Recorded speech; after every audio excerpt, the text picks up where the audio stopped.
As the year 2022 is drawing to a close, we have seen the ups and downs in the aviation industry facing less restrictions after dealing with 2 years of the COVID-19 pandemic. For the aviation industry in Asia, we saw the aviation recovery in full swing, with major players making their moves for their future. So with that said, this video will be a summary of what has happened in the year 2022 in the aviation industry in Asia. This will be a summary of some of the top stories, which will not necessarily be in any particular order. As previously mentioned, after 2 years since the initial outbreak of COVID-19, we have seen the easing or ending of travel and border restrictions around the world. This is, I believe, the biggest story of the year, as in most places around the world, you are able to travel like how it was in 2019. In Asia, we saw countries such as Thailand, South Korea, Singapore, and India leading the way in easing or doing away with all of its COVID-19 era entry and travel restrictions. This has greatly benefited airlines around the world, which have been gradually resuming previously suspended flights along with starting some new services. With the renewed surge in travel demand, some airlines have brought back their aircraft for higher capacity flights, including the Airbus A380 Super Jumbos. While most countries eased or ended their border restrictions, some in the region continue to enforce their border and entry restrictions, such as in Japan, while pandemic controls remain in China and Hong Kong, which have drawn global criticism. With the toll taken on their aviation industries, recently we have seen the easing of these restrictions in China and Hong Kong, with example being Hong Kong, where during the peak of the pandemic, travelers were required to quarantine as long as 21 days upon arrival in the city. This was later reduced, though Hong Kong is already beginning the stages of doing away with most of its restrictions. While headlines were made with the border and travel restrictions that were in place along with the easing of them, in 2022 we did see some outside forces leading to challenges to the aviation industry around the world, among them being the Russia-Ukraine conflict. Following the start of the Russian military action in Ukraine, countries around the world would see their airlines reduce or cancel their flights to and from Russia, with some airlines rerouting their flights away from Russian airspace. Among the airlines to do so were airlines operating transcontinental flights between Europe and Asia. As airlines were rerouting their flights away from Russian airspace, fears of intensified conflict in the region led to a spike in fuel prices, which in turn led to higher ticket prices around the world.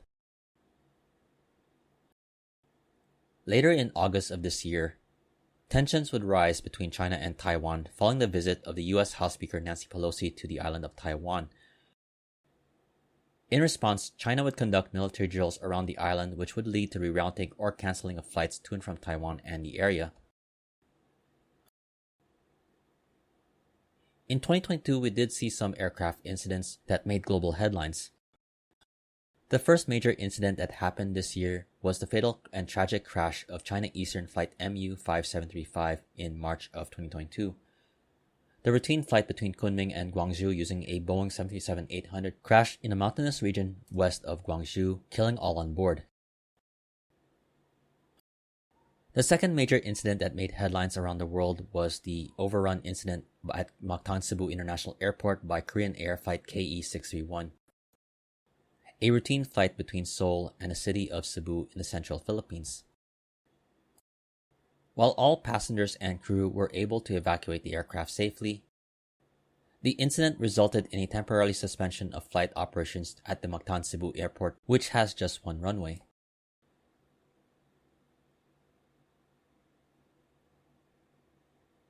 This past year, we also saw some major moves among the airlines, including new aircraft orders.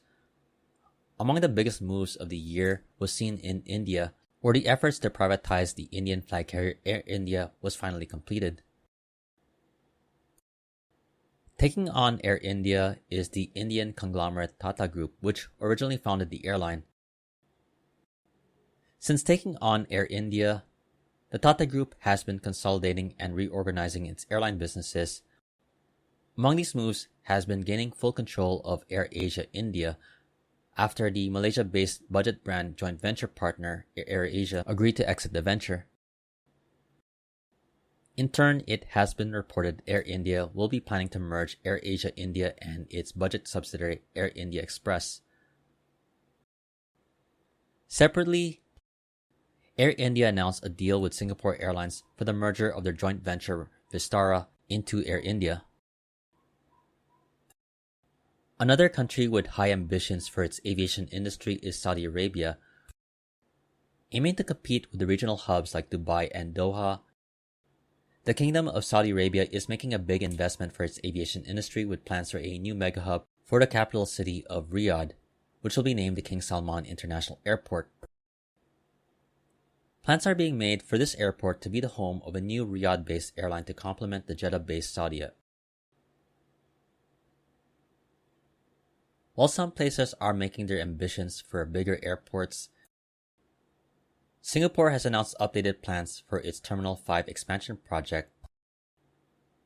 While a deal was struck in the Philippines that would see the ownership and management of the Mactan Cebu International Airport from Megawide GMR to the Abuets Group in 2024. Earlier, I did mention that some airlines around the world have resumed flights, though this year has also been a highlight year for some of the newer airlines in the region. This year, we saw some new beginnings, especially in India, where a newcomer to the aviation industry there, Akasa Air, finally took flight. Also, in Hong Kong, we saw the start of Greater Bay Airlines, and in Malaysia, we saw the commencement of operations by My Airline.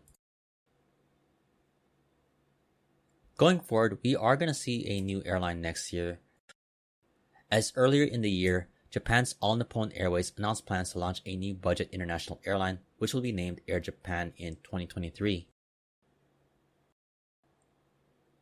As new airlines in the region took flight, we also saw some new aircraft being welcomed to the fleets of airlines in the region. As mentioned before, India-based Akasa Air launched its flights and it used the Boeing 777 MAX aircraft it received just a few months ago. Joining Akasa Air as one of the newest operators of the 777 MAX in Asia was Korean Air.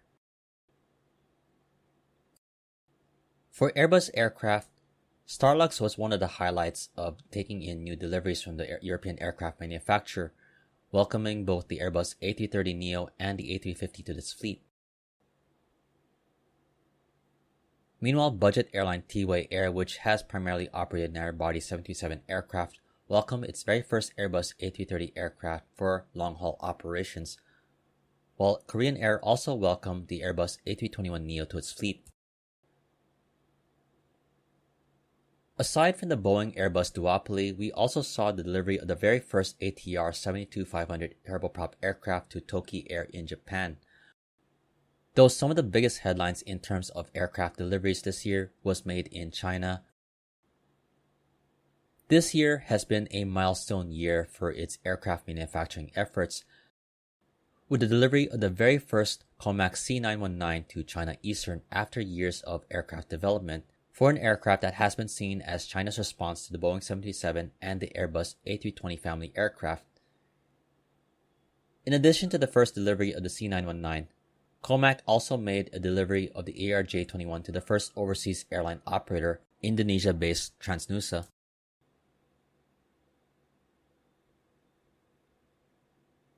The year also saw its fair share of orders for new jets across passenger and freighter aircraft variants from both Boeing and Airbus.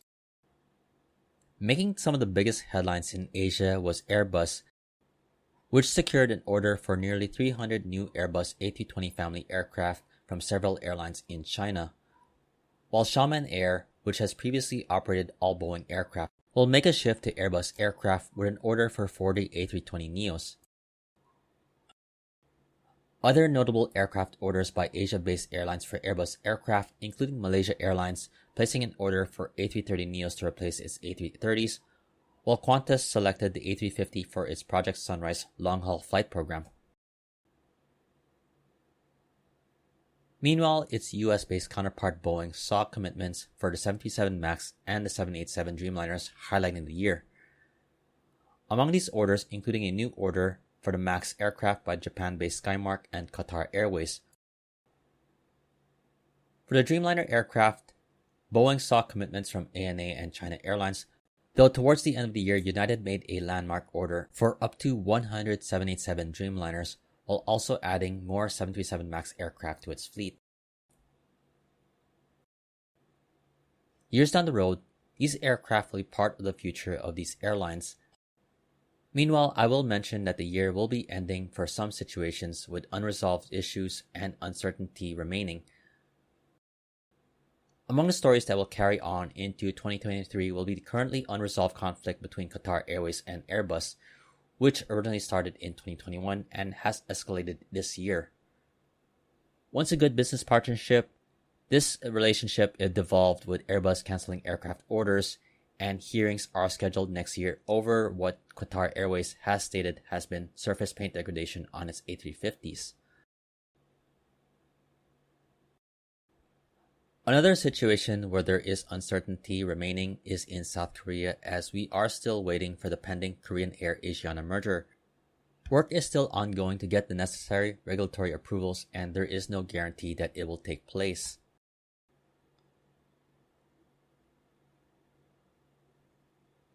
So there you have it. These are some of the top stories of the year for the aviation industry in Asia in the year 2022.